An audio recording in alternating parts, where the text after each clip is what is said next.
First of all, Craig, before we start properly, I have to express my extreme disappointment with you because you guys released this Einstein tile. I went and made this great video. Did all this recording and traveled around Scotland, and we were just about to release it. And then you went and found another one, a better one. Well, I guess we should have held off until you released the first video because That we would would have have been nice. Just a few weeks buffer, and then we could have done it all again. But we've had to do a bit of surgery on our first video, and then we're going to make another one later. Well, you should give me a heads up, and I'll know for next time. I should have let you know. Can I first, before we start talking about all this excitement around these tiles, just to find a little bit about you, who are you? Tell me where you are and where you're from and what kind of job you do. Like, where do you fit into the great Sure. jigsaw puzzle of tiling? Nice.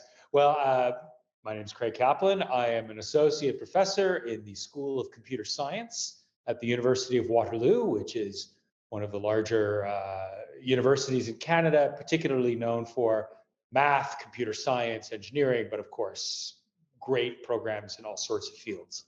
I I kind of got into tilings as a graduate student, which was a long time ago now. But in a computer graphics course that was being taught there as a graduate student, as a final project, we did a program to let you draw Escher-like tilings, edit the shapes of tiles, and it was a lot of fun. And after that, the professor of the course said, this could be research. This could be something to play around with. And my initial reaction was like, come on, that's not research, right? That's just playing around. That's just having fun. Which, if you ever say that to yourself, you're onto something, right? So I got sucked in at that point. But really, a lot of my work was about applications of tiling theory and computer graphics in art and design. So I kind of came into tiling theory through the back door, right? I was interested in applying what was already very well known. And of course, with a mathematical background, I mean, it was only natural. I got sucked into the big open problems, and they were just something to ruminate over for many years. I never expected I'd make much of a contribution to any of those open problems, but I'm very lucky to find myself here today. The Penrose tiling that you guys have kind of knocked off its pedestal. y- were you already super familiar with that? Was that like, was that the celebrity tiling to you? Oh yeah, yeah. I mean, the Penrose tiling is absolutely, and maybe still is, the celebrity, the A-list celebrity in the room. I was familiar with its properties. In fact, even in my PhD thesis, I developed some automated tools to let you draw Escher-like tilings based on Penrose tiles. So modify the edges of Penrose tiles to make them look more like whatever shape you wanted.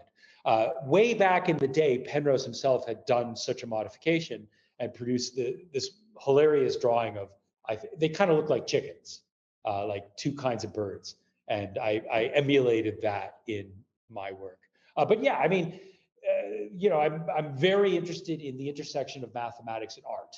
And going into the 70s, 80s, 90s, what were the big emissaries of mathematical art to the world? It was basically the Mandelbrot set and Penrose tiles. And I am extremely grateful for the existence of Penrose tiles to promote the popularity of mathematics in general and tilings in particular to the broader world. They have done their job exceedingly well. Never mind being a brilliant and profound contribution to mathematics. So, Professor, obviously the Penrose tiling has this property but it requires two tiles to do it. And it was obvious, the question was, could it be done with one tile?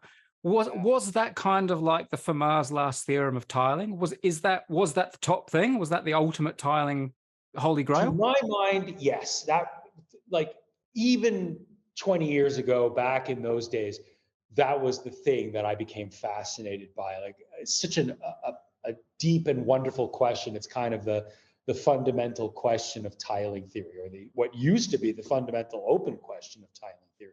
The one that, if I could pick one to solve, it would be that one. And how lucky to be here today, as I said before. Yeah, I mean, it's a wonderful question. There's only one way that I would say it's different from Fermat's last theorem. And this is something I've been emphasizing a lot, which is unlike something like Fermat's last theorem, I wouldn't say we had a clear notion of which way we wanted the answer to go. Fermat's last theorem, I mean, it took a long time to say that there were no solutions beyond n equals 2, et cetera, et cetera. But we knew which way we thought the answer would turn out. Just as like P versus NP, Riemann hypothesis, they're open, but we have a pretty good idea of what we think the answer ought to be. The existence of an aperiodic monotile, this is the kind of thing where the mathematician says, right, you could try to prove it one way Monday, Wednesday, Friday, and try to disprove it Tuesday, Thursday, Saturday, and then take Sundays off. Did you have a gut feeling? I was pretty much on the fence. There's no obvious reason why such a shape should not exist, right? There's no clear evidence saying why you shouldn't be able to find one, except for the historical fact that nobody had after looking for a long time. The only thing that we can say for sure, that we could have said for sure up until this year, is that if no such tile exists, it would be very hard to prove that fact. At least that was my gut feeling, because that's a statement about all possible shapes, that none of them are aperiodic monotiles. Whereas if an aperiodic monotile does exist, at least you have a thing whose properties you're trying to prove. So happily, we live in the good timeline where there is a shape that we can talk about that has that property. Tell me the discovery story. Tell me your war story. How did it first cross your desk? What's from your? I know there were multiple people involved. Tell me through your Yeah. eyes. It's a wild ride. It's completely unlikely and should not be taken as a model for how scientific discovery ever happens. It's completely ridiculous, right? It started last November. David Smith, who is not a mathematician, he's let's call him a shape hobbyist, as the term he likes to use. He emailed me out of the blue. Now, he wasn't a complete stranger. We both knew who the other was. We had interacted a little bit via email over the years, and we knew each other from a small mailing list online of people interested in tilings. But he emailed me out of the blue in November and was asking me about some of the work I had done recently on using software to measure computational tiling properties of shapes. Was he tipping his hand straight away? Was he saying, "I think I've got something," or was he kind of feeling you out first? Almost straight away. His first email was really just asking about my research. And he didn't specifically mention the hat, but I think that was the day that he had initially found it and was wondering what the deal was. But a few days later, so his first, if I remember correctly, he first emailed me on November 17th, and then on November 20th, he emailed me again. I think I had responded, and he emailed me again and said, "Well, here's the thing I'm stuck on. It's this funny polykite shape." And that was the first drawing that I had seen of the hat. So he wasn't playing too close to the chest. What did you think when you first saw this shape in an email from David? The first time you laid eyes on the shape, did it resonate with you, or did you think, "Oh, here's another one that's not going to work"? Or Well, so I trusted David's judgment at the outset, and I say that because I had seen some of the previous experiments that he had done on his own that he had either posted on his blog or shared on the mailing list, and he knew what he was doing. I mean, that much was clear to me, even if I was not trying to evaluate it from a research perspective. I could tell that he had a keen intuition for interesting shapes. So I was willing to grant him some benefit of the doubt. But that being said, my first contact with the hat, I mean, it's a really boring, mundane shape. There's really nothing that you can point at and say, that's why it's going to be interesting. It's just kind of a random blob, right? So my first reaction upon seeing it was like, well, we got to suspend judgment. Like David already said, it has a H number of at least 3, which, there's some technical details there, although you, with Edmund Harris, made a wonderful video about H numbers. So that would be a good place to go look as a reminder of what that's about. So when he said it has a H number of at least 3, he was already communicating to me like, there's something interesting going on here. And he couldn't make it tile periodically. That's the other half of what makes it interesting. So I couldn't see anything about the shape immediately that keyed off my intuition, but I was certainly willing to dive deeper and try to plug it into my software and see what came out of that. How long after it was given to you to play with and start doing some analysis on did you realize this could be something special? I think it was only a couple of days later. I mean, first of all, David kept experimenting and sending me. Well, by 3-4 days later, he was sending me photographs of cutout paper hats that he had arranged on a table, and he could see the progress he was making trying to make the shape tile of the plane. And what was really interesting about his photographs was he had cut out. He had a computer controlled craft cutter. He had cut out the reflected hats, like the opposite handedness hats, in a different color paper than the unreflected hats. And so immediately you could see in his photographs the sparse distribution of reflected hats among the unreflected ones. And that was a big clue. That's like, wait a second. Like, he wouldn't do that unless he was somehow being forced to create those kinds of arrangements. His intuition would otherwise naturally have guided him towards something simpler. So the fact already that we were getting this weird sparse arrangement of reflected hats, that was a tip off to me. And then on the other side, I had by then, in fact, adapted my software to be able to automatically compute large patches of hats by brute force automatically. So I could walk out much farther computationally than David was able to achieve by hand. And just that larger data set, if we started to color it in, like say, color in the reflected hats in a different color, maybe color other things by orientation, it was looking really weird. I mean, like, again, this is not a theorem, this is a statement, an intuitive statement that my program would not spontaneously create a composition of tiles that's more complicated than it strictly needs to be. So the fact that the computer was coming up with these crazy non-repetitive arrangement of tiles, it's another big clue. And that set off the investigation. So as early as like a week after he first emailed me, David uttered the phrase Einstein problem in an email. He said, could this maybe be a solution to the Einstein problem? Wouldn't that be a thing? And I was willing to agree with him at that point. Like, yeah, we have to figure this out. There's something going on.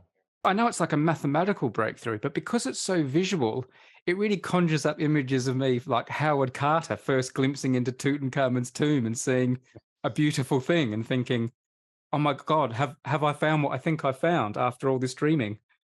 It is, yeah. Well, I mean, that's the visceral excitement, the wonder. I mean, that's the moment. I always think, I don't know if this is too obscure a reference because we're talking 30 years at this point, but I always think of the movie Contact. I don't know if you remember Contact. The moment when Jodie Foster first turns the dishes in the VLA and hears the message for the first time, and her eyes like snap open, and she just gapes, right? She can't believe what she's hearing. I mean, we should all be so lucky as to have that feeling once in a lifetime. Was there one moment? Can you put your finger on a moment, or was it too iterative? Or was there a moment when you thought, this is it? We actually have got it. We found it. It was a little bit more gradual than that. But yeah, I'd say even early on, like late November, I was starting to feel that feeling of like this, I think this is it. I mean, there was a lot more work to do, and we absolutely should get on to the rest of the story because I don't want to leave out my other collaborators who were absolutely crucial, who did things I could never have done. But even in late November, there was that feeling, that high of like, I think this is it. Like we're not done. This is very far from a proof of a mathematical theorem, but we're going to get it. Like this is the shape. Well, as we move on to your collaborators and how the process continues, this is probably a good time to ask. What did you do about like secrecy and things like that? Like famously, Andrew Wiles, when he cracked Fermat's last theorem, was very secretive about it. No one even knew he was working on it until he had announced the proof. Were you trying to put a lid on it? Were you saying to David, hey, keep quiet about this? I think we've got the big one. Or were you like, broadcasting to everyone and it was all hands to the pump? We were not broadcasting the news far and wide. That's for sure. Yeah, I think we were trying to keep it a little bit to ourselves, and eventually the four of us. So I think even in the second part of November, like late November, I was telling David, like, maybe we should like not spread this around too much at this point. Interestingly, David had already emailed a couple of people before me, asking them for help, and it just so happened that they were unavailable for different reasons. So it was a squeaker for me. I got pulled in at just the right moment, and happened to have the right tools to help with the analysis. So that was So those people are like the people who turned down the Harry Potter books. yeah. Maybe it's a little bit like that. Yeah, Yeah. but yeah, we were trying to keep it to ourselves a little bit. So I was telling people, I think I'm on the trail of a major discovery, and then talking to colleagues, like maybe I would say, well, it's related to aperiodic tilings, but I wouldn't elaborate beyond that. And that was all the way up into March when we finally announced the paper. Tell me about the other people and who else you had to go to stick the landing. Right, good. So from through the end of December, I got David's indulgence to let me work on the problem, with the feeling simply that once we roped in other hardcore mathematicians, they'd probably solve it immediately, and then I wouldn't get to do anything else. So it was really completely selfish. It's like, please give me a chance to keep playing. I think I can make a little bit more progress just between the two of us. And David was nice enough to oblige. And I promised, like, first thing after New Year's Day, we'll email a few other people and get the ball rolling. So indeed, yeah. So early January, we reached out to Chaim Goodman Strauss, who is, a long time researcher in tiling theory, and is well known in that community, made some key contributions to our understanding of aperiodic tilings.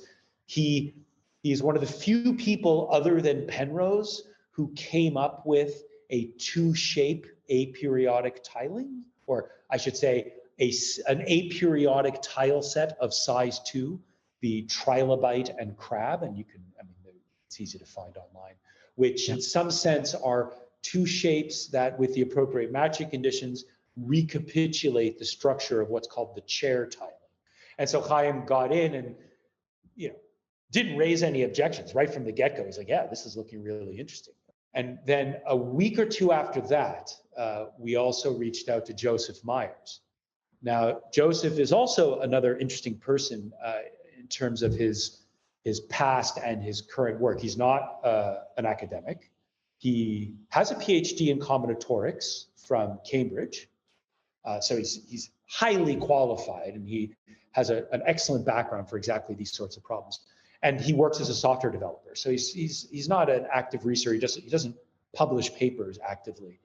But I've known of him for at least 20, 25 years because of this fantastic work he did calculating, or I should say computing, the tiling theoretic properties of polyominoes, particularly, or I should say polyforms, polyominoes, polyhexes, and polyimides. So he had systematically searched through spaces of these simple polyforms, looking for how they tile the plane or don't, with inevitably the agenda of trying to find an aperiodic monotile.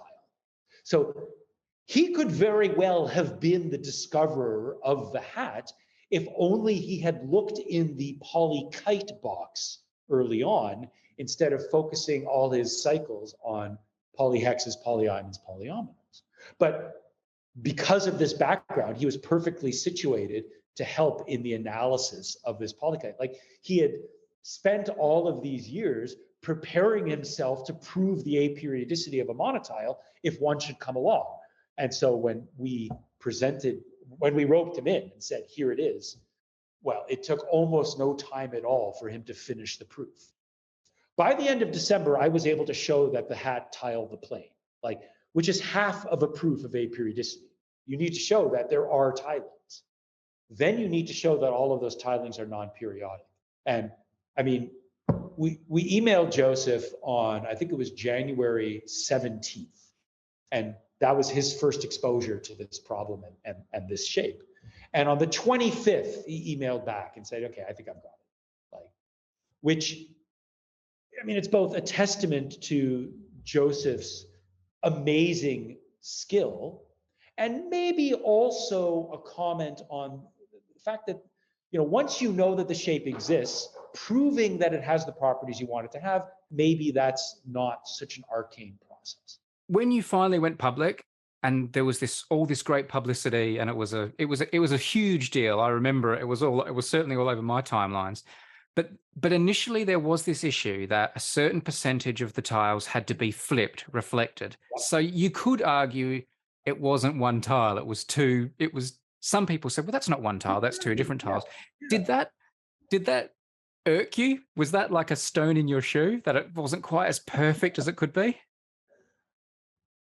I I wouldn't say that it undermined my feeling of having solved this open problem. Like it didn't demolish the success of the existence of an aperiodic monotile. And we could litigate this all we want. In some sense, right, this is a problem of definitions. It's not a flaw in a theorem where you can say, well, this step, I think you've ignored this case, this corner case or something. Hmm. It's really a decision about what the correct definition is of a tiling by a single shape. And Is so, Pluto a planet?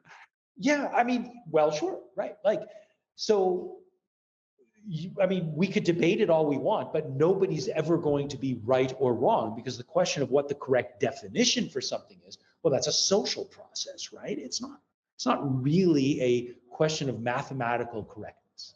So, but at the same time, the stone in my shoe was, oh yeah, you're right. That is also a really interesting problem that we should work on.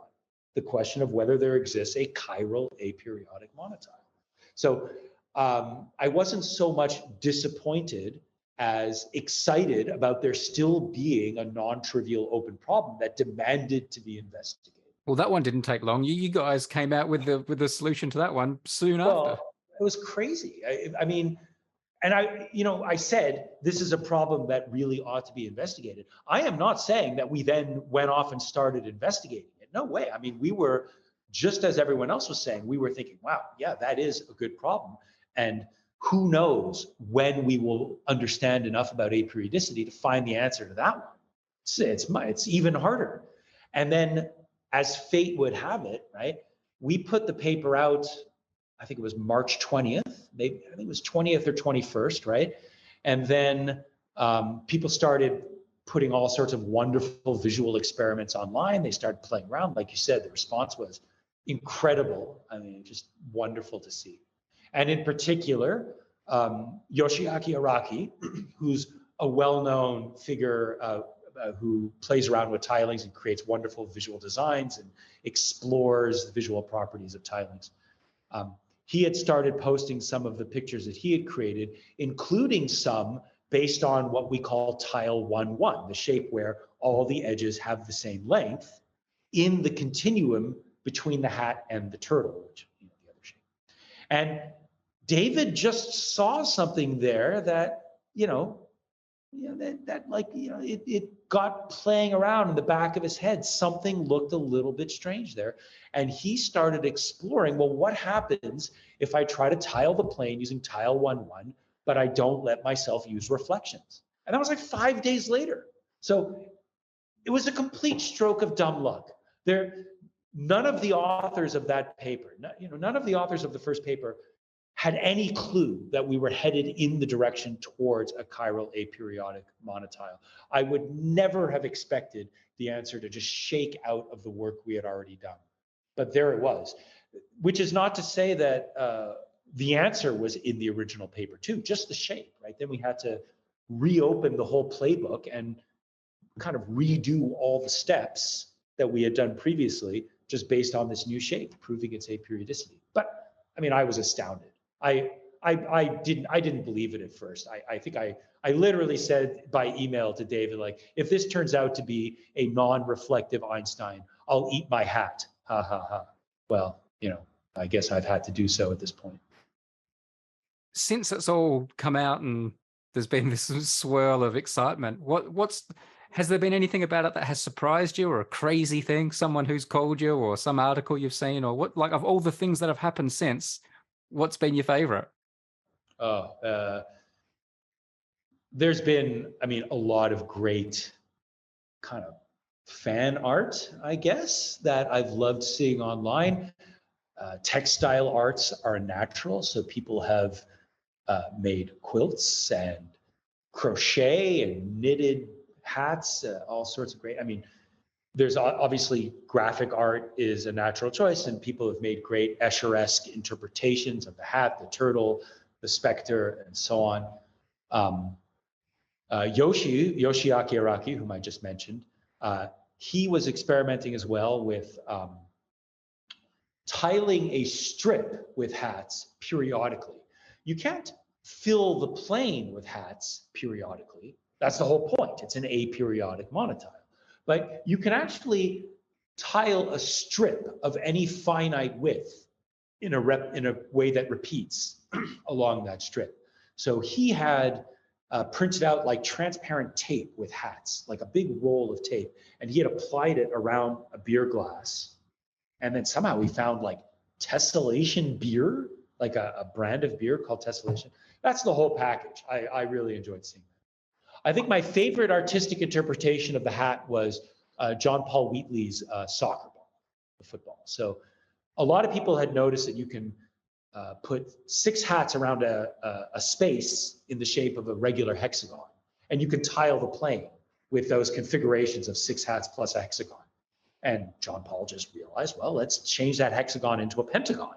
And now you get these pentagonal panels that can wrap around in a kind of dodecahedral configuration. And poof, you have a football. And it's gorgeous. I hope to see it someday. I feel like the hat came along and blew everyone's mind, and it became this celebrity shape really quickly. And the specter, because of the nature of the timeline of its discovery, even though I feel like it's kind of a bigger deal, it hasn't taken on the mythical status of the hat. Do you have a favorite of those two shapes? One that's a bit closer to your heart? I have a favorite. I think probably the hat is closer to my heart for kind of the same reasons that you've already said. I mean, the plateau of discovery that the hat achieved is greater than the like marginal extra step up to the specter. They're all fascinating, and they're all gonna, I think, give us lots of interesting ideas for the future. The specter does some interesting things that the hat cannot. In particular, you can modify its edges to do anything you want. And whereas with the hat, the edges have to be straight lines. You actually have no degrees of freedom if you want all the tiles to have exactly the same shape. So the specter, in some sense, is maybe going to pay off more artistic dividends.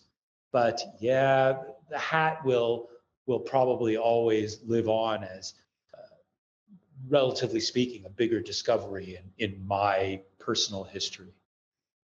Are you going to do anything crazy, like tile your bathroom with them or anything? I don't know. I had maybe a backsplash. I don't know. I'm much more hoping. I'm holding out hope. We're going to break ground soon on my campus here at the University of Waterloo on a new math building, and so that would be the place where I can put my hopes that we're going to have somewhere in that building where the hat, the specter, the turtle, any number of these can be on display. Got to happen. You've got to get in the rear. If they don't do that, that's crazy. Yeah. I have, the dean has expressed excitement about that possibility, and that's about all I need to hope for now. But yeah, let's make this happen. Yeah. I can't imagine what it must feel like to be a tile guy and have the number one problem in your field, the Mount Everest of your thing, and you, along with your collaborators, be the ones who crack it. I can't imagine what that feels like. It must just be the best feeling in the world. Or is it deflating? Is it like, now what? Like it's like something special's been taken from you in a way now. Yeah, I've told people a few times, like, there's a certain existential feeling that comes from like knowing in the moment that you're probably doing the most important thing you will ever do, right? Like, which it's going to be, sure, take this as a challenge. I will try to best myself, absolutely.